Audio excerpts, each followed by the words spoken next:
Какво е ли съвета? Ама какви страхове, моля ви се, аз нямам никакви страхове.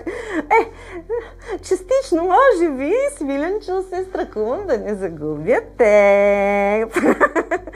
Сега, ако говорим, нали, сериозно, защото всички си говорят за страховете, то вече е много модерно да се говори за страховете, какво сега да ви кажа? Този светски живот, който ме чака, страхувам се как ще го посрещна, за да бъда навсякъде. Ето това ми е някакси най-голямото търсене. Как да успея да постигна това?